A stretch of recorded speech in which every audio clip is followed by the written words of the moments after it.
सच्चिदानंद सद्गुरु साईनाथ महाराज की जय। ओम साई राम। मित्रों, आज का ब्लॉग आप सभी हमारे साईं परिवार के लिए विशेष लाभकारी और कल्याणकारी है, क्योंकि आज के ब्लॉग में हम अपने साईं परिवार के लिए बहुत ही विशेष उपाय लेकर के आए हैं। अगर किसी कार्य को आप बार बार करने जा रहे हैं और आपको उसमें असफलताएं मिल रही हैं, चाहे आपका बिजनेस हो, बिजनेस में घाटा लग रहा हो, चाहे आपके घर परिवार के बच्चे हों, अगर वह किसी भी जॉब के लिए, एग्ज़ाम के लिए जा रहे हैं और वह टॉप तक पहुंचने के बाद टेल पे आ जा रहे हैं, मतलब सफलता मिलते मिलते रह जा रही है। घर परिवार में अगर आप संतान प्राप्ति के बारे में प्लान कर रहे हैं कि हमारे यहाँ एक छोटा सा शिशु आए, लेकिन हो क्या रहा है कि आपके घर में नकारात्मक ऊर्जाएं इतनी बन जा रही हैं कि आपके यहाँ जो भी कल्पना करते हैं वह जीरो हो जा रहा है। आपका कोई भी मनोकामनाएं पूरी नहीं हो रही हैं, आपके सपने साकार नहीं हो रहे हैं। ऐसे समयों में साईं बाबा का कौन सा उपाय किया जाए, क्योंकि बहुत ही सरल होता है साईं का उपाय। केवल छोटे छोटे चीज़ों को आपको करना है और उसी से आपके जीवन की दशा और दिशा बदल जाती है। तो आइए आज हम आप लोगों के लिए जो उपाय लेकर के आए हैं, क्या उपाय करना चाहिए जब आपके जीवन में आप किसी भी कार्य क्षेत्र में आपको सफलताएं नहीं मिल पा रही हैं, आपको हताशा और निराशा मिल रही है। तो आइए जानते हैं। सबसे पहले आपको करना क्या है, 9 दीप लेना है, घी का दीप 9 दीप आपको ले लेना है। एक थाली में 9 दीप रख लीजिए। 9 दीपक आपको रख लेना है। मिट्टी का दीप आता है, मार्केट से ले लें और उसमें थोड़ा थोड़ा घी डाल के और रुई वाला दीप उसमें बत्ती लगा दें। सब में थोड़ा थोड़ा घी डाल के रख लें। उसके बाद 1 लोटा जल रख लें। साईं बाबा को पीले आसन पर स्थापित कर दें और आप कुछ पुष्प ले लें। जो भी कार्य आप करना चाह रहे हैं, जिसके लिए यह पूजा संकल्प के साथ कर रहे हैं, उसके सम्मुख करना क्या है। उसके लिए सबसे पहले उस जिस कार्य को आप करने जा रहे हैं उस संकल्प को आप एक बार बाबा के सम्मुख बोलिए। वैसे तो देखिए, बाबा त्रिकालदर्शी हैं, आपकी अंतर्मन की भावनाएं जान रहे हैं, सब कुछ उनको बताने की ज़रूरत नहीं। लेकिन हम लोग एक छोटे से ना समझ प्राणी हैं, तो हम जैसे बच्चा जब रोता है तभी दूध मिलता है, तो हमको बाबा के सम्मुख अपनी भावनाएं कहनी है, अपनी मनोकामनाएं कहनी है। अपनी मनोकामनाएं बोलिए और 11 रुपये बाबा के श्री चरणों में दक्षिणा के रूप में रख दीजिए। उसके बाद 9 दीप आप जला लीजिए। 9 दीप जला दीजिए। जलाने के बाद एक धूप बत्ती जला दीजिए। 1 लोटा जल चारों तरफ वहाँ छिड़क के आप पूजा के लिए क्या करेंगे, सबसे पहले आप साईं चालीसा का पाठ करेंगे 1 बार। अगर आप साईं चालीसा का पाठ कर पाते हैं तो बहुत अच्छा है, क्योंकि साईं चालीसा का पाठ करने से बाबा आपके ऊपर अति प्रसन्न होते हैं। साईं बाबा के जो हमारे समस्त देवताओं के वह रूप माने जाते हैं, क्योंकि साईं बाबा गुरु हैं और गुरु का काम है अंधकार से प्रकाश की ओर ले जाना, आपकी दशा और दिशा को सुधारना।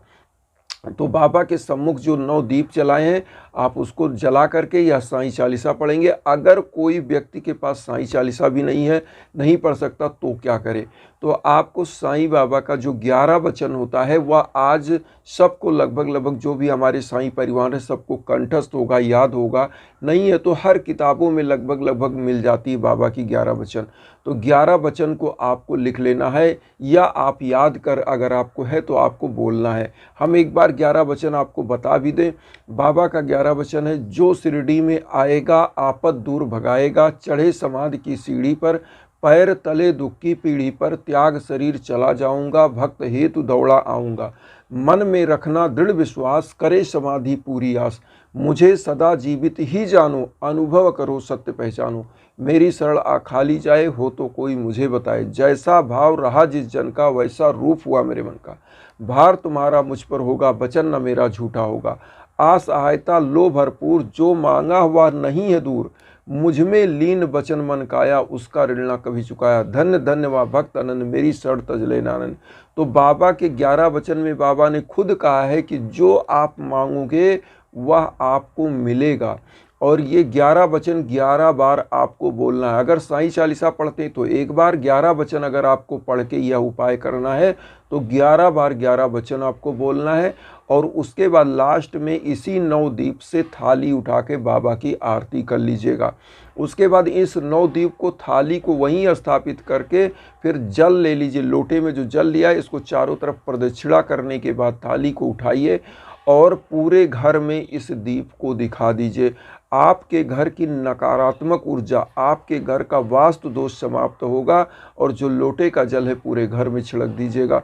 और जिस कार्य के लिए आप जा रहे हैं उस कार्य को करने के लिए जो 11 रुपये आपने बाबा के श्री चरणों में चढ़ाया है, अगर प्रथम कोई मंदिर मिलता है तो दान पात्र में डाल दें, और अगर कहीं भी मंदिर के आसपास आपको भिखारी मिलते हैं तो या 11 रुपये उनको दान कर दें। दान करने के बाद आप देखिएगा, या तो आप फल ले लें, कुछ भी, जो भी पहले भिखारी मिले या जो भी ऐसा व्यक्ति मिले जो मांगने वाला हो, उन लोगों को आप दान कर सकते हैं, या किसी मंदिर में आप दान करके और अपने कार्यस्थल के लिए आप निकल जाइए, अपने गंतव्य स्थल के लिए, और वहाँ पर देखिएगा सफलताएं 100% आपको प्राप्त होगी। बाबा की कोई भी पूजा अगर आप करते हैं तो सबसे पहला चीज़ ध्यान देने का है, जिसके कारण से आपको सफलताएं मिलती हैं, बाबा की कृपा बनती है। सबसे पहले तो आपको ध्यान देना है कि बाबा खुद क्या करते थे, गरीबों दीन दुखियों के लिए वह दान दक्षिणा खुद करते थे। मतलब जो भी भोजन व अन्न मांग कर लाते थे उसका जो है खिचड़ी बनाते थे, लोगों में वितरित करते थे, अन्न बनाते थे, जो भी वह बनाते थे सबको वितरण कर देते थे। और बाबा एक दीप खुद प्रज्वलित करते थे द्वारका माई में। तो बाबा के ही चीज़ों का अगर हम अनुसरण करते हैं तो बाबा हमारे जीवन के लिए हर चीज़ वह संभव कर देते हैं जो असंभव होता है, क्योंकि कोई ऐसा चीज़ नहीं है जो असंभव है बाबा के दरबार में। तो इसी को कहते हैं चमत्कार। मैं कुछ आपको घटनाएं शेयर करूंगा। हमारे कुछ ऐसे शिष्य हैं और मेरे खुद के अपने अनुभव से। एक बार की बात है, मैं बस से यात्रा कर रहा था, आपको बताऊं, और जब मैं बस में बैठा तो कुछ दूर पहुंचा, उसके बाद पता चला कि आगे रास्ता बंद है और वहां पर कोई ब्रिज में दिक्कत है, जो पुल होता है उसमें दिक्कत है, और वहां से लगभग 25 किलोमीटर की डिस्टेंस और तय करना था। मैं वहां पर काफ़ी निराशा में खड़ा था। एक लड़का मेरे साथ और था, वो कुछ झोला वगैरह लिया था, और हम सभी यात्री जो है जो भी चीज़ आती थी साधन भर जाते थे, हम अकेले चढ़ नहीं पा रहे थे। अब उसके बाद हुआ क्या कि जब सब यात्री चले गए तो 2 लोग हम लोग बचे। अब हम लोगों की व्यवस्था क्या होगी, मैं मन में साईं बाबा का ध्यान करता रहा।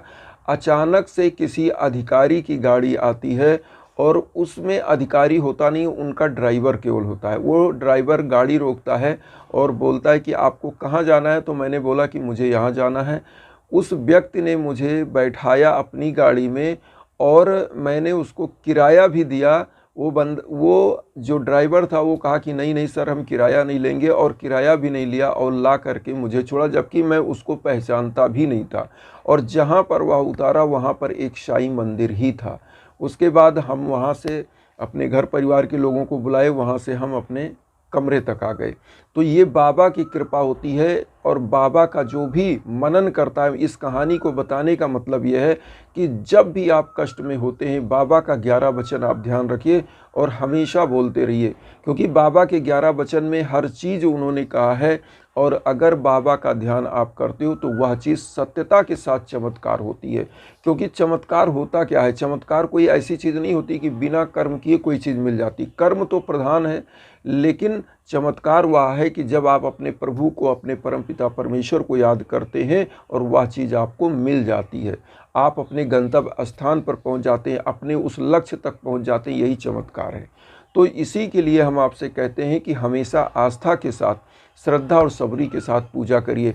यहाँ पर एक चीज़ हम और बताना चाहेंगे, जब जीवन में आपके कोई भी कार्य आपका असंभव हो गया हो तो अपने जीवन के काल में ही, पूरे जीवन काल में कम से कम तो एक हवन यज्ञ याजन जरूर होना चाहिए, क्योंकि इससे आपके घर की नकारात्मक ऊर्जा समाप्त होती है। क्यों होती है? क्योंकि आपके नाम, आपके गोत्र, आपके सब चीज़ों पर संकल्प होकर के वह पूजा होती है। और अग्नि क्या होती है? देवताओं और मनुष्यों के बीच की माध्यम होती है। जब उसमें आहुतियाँ पड़ती है, साकल्य पड़ता है, तो आपके घर परिवार के सौभाग्य में वृद्धि होती है। और जिसके सौभाग्य में वृद्धि होती है उसका कर्म अपने आप बनता चला जाता है। क्यों? क्योंकि कहा गया 99% आपका कर्म होता है, 1% भाग्य होता है, जो आपकी दशा और दिशा को डिसाइड करता है। तो इसलिए यज्ञ याजन हवन के लिए आप इंस्टाग्राम पर संपर्क करें और यहाँ पर एक चीज़ और कहेंगे, वसुधैव कुटुंबकम की जो भावना हम लेकर चल रहे हैं उसमें आप सभी लोग चैनल को सब्सक्राइब करके अपना आशीर्वाद दीजिए और उन साईं परिवारों तक वीडियो को जरूर शेयर करिए जो किन्हीं कारणों से कष्ट में, दुख में, इसी भावना के साथ ओम साईं राम।